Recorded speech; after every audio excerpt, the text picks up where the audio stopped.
Hi viewers, welcome to our channel. ప్రస్తుతం మనతో పాటు భరద్వాజ్ గారు సీనియర్ జర్నలిస్ట్ ఉన్నారు. వారితో ఒకసారి మాట్లాడదాం. సో నమస్కారం సార్. నమస్తే అండి. సార్, రివ్యూవర్స్ పైన సినిమా వాళ్ళు అసంతృప్తి వ్యక్తం చేయడం గత కొంతకాలంగా కూడా మనం చూస్తున్నాం. నాగవంశీ గారు కానివ్వండి, దిల్ రాజు గారు కానివ్వండి. అయితే ఇప్పుడు లేటెస్ట్గా విజయశాంతి గారు కూడా కాస్త అసంతృప్తి వ్యక్తం చేశారు. అంటే son of Vyjayanthi, Arjun son of Vyjayanthi movie వచ్చింది కదా, ఈ సినిమా మంచి పాజిటివ్ టాక్తో రన్ అవుతుంది, మంచి కలెక్షన్స్ వస్తున్నాయి. అయినా కూడా కొంతమంది కావాలనే నెగిటివ్ రివ్యూస్ ఇస్తున్నారు. మీరు ఎవరైతే మీకు డబ్బులు ఇచ్చే విధంగా చేస్తున్నారో వాళ్ళ దగ్గర వెళ్ళి చెంచాగిరి చేసుకోండి, కానీ ఈ విధంగా నెగిటివ్ రివ్యూస్ ఇవ్వకండి అంటూ ఫుల్ ఫైర్ అయిపోయారు సార్. మరి దీని పట్ల వస్తున్నట్టే విజయశాంతి గారి కామెంట్స్ ని మీరే విధంగా చూస్తారు సార్? అంటే విజయశాంతి గారికి ఆ సినిమా నచ్చి ఉండొచ్చు.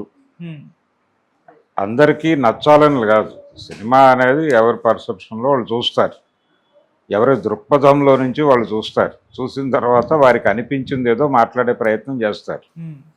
ఒకరికి నచ్చింది ఇంకొకరికి నచ్చవలను అని ఏం లేదు. లోకో భిన్న రుచి అని మనకొక పాత ఇది ఉంది, నానుడి. కాబట్టి విజయశాంతి గారికి ఆ సినిమా కనెక్ట్ కావడానికి రకరకాల రీజన్స్ ఉన్నాయి. ఆవిడని ఒక్కసారి ఆ ఓల్డ్ ఫైర్లో చూపించటం, ఇవన్నీ కూడా ఆవిడకి డెఫినెట్గా కనెక్ట్ అయినాయి. ఆ విషయం ఆవిడ ప్రీ రిలీజ్ ఈవెంట్స్లోనూ అలాగే ఆ సందర్భంగా ఇచ్చినటువంటి ఇంటర్వ్యూస్లోనూ చాలా ప్రముఖంగా చెప్పారు. ఆవిడ ఆ క్యారెక్టర్తో కనెక్ట్ అయింది.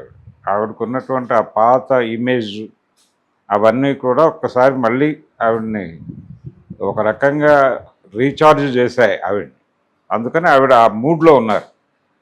ఆ మూడ్లో ఉన్నప్పుడు ఇవి ఈ సినిమా బాగాలేదు అని అన్న వాళ్ళ మాటలు కొంచెం చిరాకు తెప్పించినాయి. ఆవిడ చిరాకు తెప్పించింది. అయితే థియేటర్ల దగ్గర పరిస్థితి ఏంటంటే జనం నెమ్మదిగా వెడుతున్నారు ఆ సినిమాకి. అంటే ఒక చిన్న ఫ్లో కనిపిస్తోంది, పెద్ద ఊపేం లేదు, కానీ కొంతమంది అటువైపు వెడుతున్నారు. కానీ అది సినిమాని నిలబెట్టదు, బయ్యర్స్ని బతికించేంత క్రౌడ్ కాదు అది. కానీ సినిమా ఇబ్బంది పడింది అనేది యాక్సెప్ట్ చేయడానికి సిద్ధంగా లేరు. ఆ విషయం స్పష్టంగా కనిపిస్తోంది. ఏమిటి సమస్య, అసలు సినిమాలో ఉన్నటువంటి ఇబ్బంది ఏంటి? ఆవిడకి కనెక్ట్ అవ్వటమే ఇబ్బంది. విజయశాంతి గారికి ఆ కథ కనెక్ట్ అవ్వటమే సినిమాని ఇబ్బంది పెట్టింది. ఈ జనరేషన్ ఆడియన్స్కి కనెక్ట్ కాలేదు. అది కారణం ఏమిటి అంటే ఈ కథలో కొత్తదనం లేదు. ఎవరు మాట్లాడినా అదే మాట్లాడారు, కొత్తదనం ఏం లేదు. ఒక రెండు అంటే ఆవిడ ఇమేజ్, విజయశాంతి గారి ఇమేజ్కి సంబంధించినటువంటి కొన్ని ఇవి తీసుకుని, ఎలిమెంట్స్ తీసుకుని వాటిని, అంటే గతంలో అనేక సినిమాలు చూసాం మనం. తండ్రి కొడుకుల సవాల్ సినిమాలు చాలా చూసాం. తంగపతకం లాంటి చాలా అద్భుతమైనటువంటి కథలతో కూడా సినిమాలు చూసాం, ఇలాంటి కాన్ఫ్లిక్ట్తో. అలాగే తల్లి కొడుకుల మధ్య ఆ కాన్ఫ్లిక్ట్ని రన్ చేస్తే ఎలా ఉంటుంది అనేది ఒక ఐడియాకి వచ్చి, ఒక పవర్ఫుల్ పోలీస్ ఆఫీసర్ క్యారెక్టర్లో ఈవెంట్ తీసుకుని చట్టాన్ని కాపాడటానికి ఏం చేయటానికైనా సిద్ధపడిపోయే క్యారెక్టర్గా డిజైన్ చేసేసి, రెండో వైపు దానికి ప్యారలల్ సొసైటీ ఒకటి ఉంటుంది, చట్టాన్ని చేతిలోకి తీసుకోక తప్పని పరిస్థితుల్లో తీసుకోవడం తప్పు కాదని వాదించేటువంటి క్యారెక్టర్లో కొడుకును పెట్టి వాళ్ళిద్దరి మధ్య ఒక ఘర్షణ పెడదాము అనుకుంటే, అసలు ఈ ఐడియానే చాలా పాత ఆలోచన. ఈ పాత ఆలోచనకి కొత్త సమాజం డిస్కనెక్ట్ అయింది అనే విషయం గమనించాలి కదా ఆవిడ. పైగా ఆవిడ రాజకీయాల్లో ఉన్నారు. ఆవిడ ఎక్కడో సమాజానికి దూరంగా ఉంటే వేరే ఇది. ఆవిడ సమకాలీన రాజకీయాల్లో ఉన్నారు. సమకాలీన సమాజానికి సంబంధించిన ప్రాథమిక జ్ఞానం ఆవిడకు ఉండి ఆవిడ అసలు దీంతో ఎలా కనెక్ట్ అయ్యారు అనేది ఆలోచించాల్సిన విషయం. అంటే ఆవిడకి రాజకీయాలు పూర్తిగా ఇంకలేదు అని అయినా అనుకోవాలి. ఆవిడకి రాజకీయాలు ఇంకకపోవడం వలన ఇలా మాట్లాడుతుంది. ఆవిడ ఇంకా సినిమా దీనిలోనే ఉంది. పొలిటికల్ ఐడియాలజీ, పొలిటికల్ ఫిలాసఫీ, వీటికి సంబంధించినటువంటి ఆ ఛాయల్లో ఎక్కడ ఆవిడ కనిపించడం లేదు. వాళ్ళు కనిపిస్తే అసలు ప్రాథమిక దశలోనే వాళ్ళకి చెప్పేది. ఇది ఎలా నడిచిందంటే, చాలామంది ప్రజల అభిప్రాయం ఏంటంటే, ఆ మధ్య జనతా గ్యారేజ్ అనే సినిమా చూసాం. జనతా గ్యారేజ్లో ఒక ప్యారలల్ గవర్నమెంట్ నడుస్తుంది. ఇది ఎప్పుడూ అవసరమే. ఈ ప్యారలల్ గవర్నమెంట్ ఎందుకు రెండు రకాలుగా అవసరం అది సమాజంలో. ఆ రెండు పనులు ఒకళ్ళే చేస్తారు ఒక్కోసారి. ఎలా చేస్తారు అంటే, నేరం అంటే పూర్తి స్థాయిలో చట్టపరమైనటువంటి పద్ధతుల్లో మాత్రమే అన్ని విషయాలు సెటిల్ కావు. కాబట్టి చట్టానికి అతీతంగా కూడా ఒక ఫోర్స్ ఉండాలని పెట్టుబడి కోరుకుంటుంది. కోరుకుని ఆ ఫోర్సెస్ని మెయింటైన్ చేస్తుంది అది. అందుకని చాలా ప్రాంతాల్లో అంటూ ఉంటారు, దాదాగిరి, గుండాగిరి ఇవి లేకుండా ఊరు ప్రశాంతంగా ఉండాలి, ఇలాంటి మాటలు మాట్లాడుతూ ఉంటారు. అది కుదరదు. ఎందుకంటే వాళ్ళని పోషించేటువంటి వ్యవస్థలు ఉంటాయి కాబట్టి అవి ఉంటాయి. ఆ పోషించే వ్యవస్థలు చచ్చిపోతే తప్ప అవి జాబు. అది ఏదో రూపంలో బతుకుతుంది. లేదు వాటి రోల్ పోలీసులు తీసేసుకుంటారు. ఒక్కోసారి పోలీసులు ఆ రోల్ తీసుకున్న సందర్భాల్లో కూడా అవతల వాళ్ళు మరణించటమో లేకపోతే రాజకీయాల్లోకి వచ్చేయటమో చేస్తారు.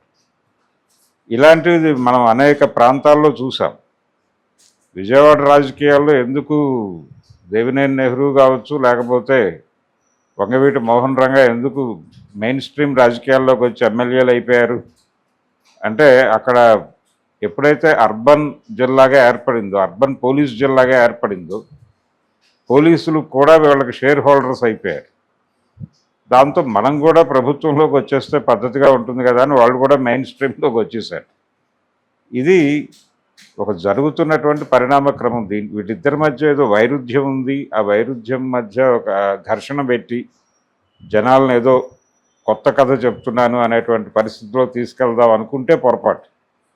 అదే జరిగింది ఆ సినిమాలో. అందుకని విజయశాంతి గారు కొంచెం తనని తాను పొలిటీషియన్గా గుర్తించుకుని, నేను రాజకీయాల్లో ఉన్నాను, సమకాలీన సమాజంలో ఉన్న స్థితిగతులు నాకు తెలుసు, పరిస్థితులు తెలుసు అని అనుకుని ఆ సినిమా చూడాలి.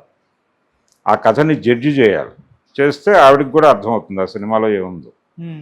3-4 పాత సినిమా ఎలిమెంట్స్ పట్టుకుని వాటి మధ్య ఘర్షణ పెట్టేసి, ఇది సినిమా, కొత్త సినిమా, కొత్త కథ చూడండి అంటే, అలాగే సమాజంలో అనేక సమస్యలు ఉన్నాయి, వాటిని తీసుకుని సినిమాలు తీయచ్చుగా.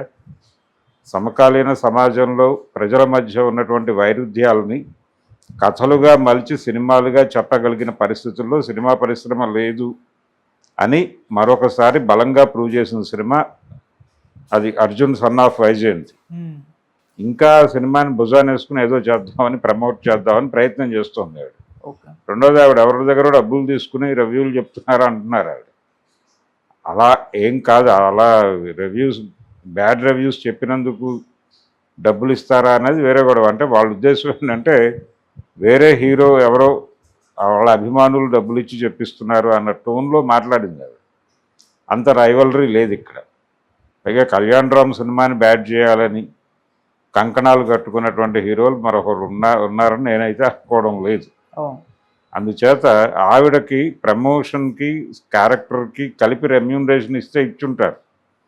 ఆ రెమ్యూనరేషన్లో భాగంగానే ఆవిడ మాట్లాడుతూ ఉండుండొచ్చు. కాబట్టి మాట్లాడటం అనేది అక్కడ జరుగుతోంది, ఇటువైపు కాదు. అది కూడా ఆవిడ ఒకసారి చెక్ చేసుకుంటే బాగుంటుంది. Okay sir, thank you so much sir. Thank you.